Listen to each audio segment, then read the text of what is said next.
Praise the Lord Jesus Christ. Encouraged by Holy Spirit இந்த சீரீஸ்க்கு நான் உங்களை வரவேற்கிறேன். ஆவியானவர் நான் மிகவும் மனதார நன்றி சொல்றேன்.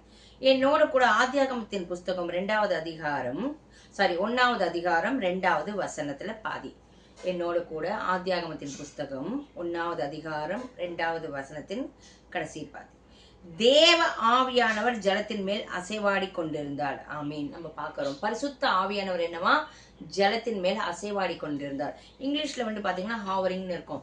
அந்த புறாவானது எப்படி அந்த ரெக்கைகளை வைத்து இப்படி அது பண்ணிக்கிட்டே இருக்குல்ல, அப்ப அப்படி பண்ணிச்சே பாருங்க, நாங்க கீழே இருக்கிறதெல்லாம் எப்படி ஆகும், அது அந்த ஒரு ஹாவரிங் பண்ணிக்கிட்டே இருக்கிறச்சு அதுல தேவையில்ல அங்க அதெல்லாம் நகர்ந்து போகிற மாதிரி ஆவியான ஒரு அசைவாடிச்சு என்ன ஆகும், நமக்குள்ள தேவையில்லாத காரியங்கள் எல்லாத்தையும் அழகா அவர் வேறு பிரிப்பார் இல்லையா. பாவத்தை குறித்து, நீதியை குறித்து, நியாயத்தை குறித்து, சத்தியத்தை குறித்தும், வரும் காரியங்களை குறித்தும், தேவனுடைய நியாயத்திற்கு குறித்து அவர் கண்டித்து உணர்த்துவார். ஆவியானவர் நமக்குள்ள அசைவாடுச்சு என்ன ஆகும், நம்ம உள்ளத்துல, நம்ம இல்லத்துல, நம்ம சபையில, நம்ம தேசத்துல என்ன ஆகும்னா அவர் அழகா அது வேறு பிரிக்கிறார். அதுக்கு மேல் வசனத்தை பாத்தீங்கன்னா, பூமியானது ஒழுங்கின்மையும் வெறுமையாமே இருந்தது, ஆழத்தின் மேல் இருள் இருந்தது. அப்போ அடுத்தது 3வது வசனம் பார்க்கறச்சு, தேவன் வெளிச்சம் உண்டாக கடவுது என்றார், வெளிச்சம் உண்டாயிற்று இல்லையா.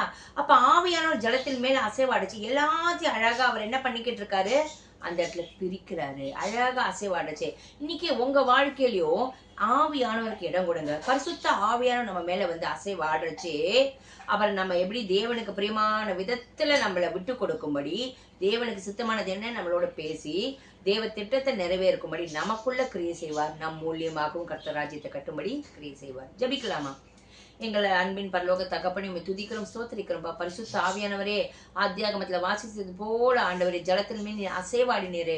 ஆவியானவர் நீர் அசைவாடும் போது ஆண்டவரே அங்க இருக்கிற காரியங்கள் எல்லாம் வேறு பிரிக்கிறீரே தகப்பனே. ஆண்டவரே இருளுக்கும் வெளிச்சத்துக்கும் ஆண்டவரே சம்பந்தம் இல்ல ராஜா.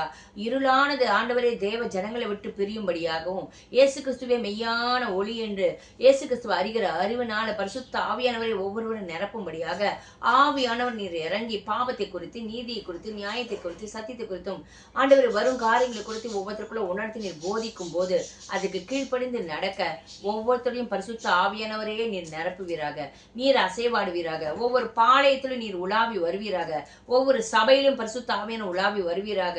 ஆண்டவரை எங்களுக்குள்ள உலாவி வருவீராக.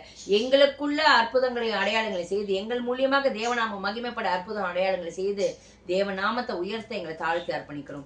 மீட்பர் இயேசு கிறிஸ்துவின் நாமத்தினால ஜெபிக்கிறோம் பிதாவே, ஆமீன் ஆமீன். ஆவியானவருக்கு இடம் கொடுங்க.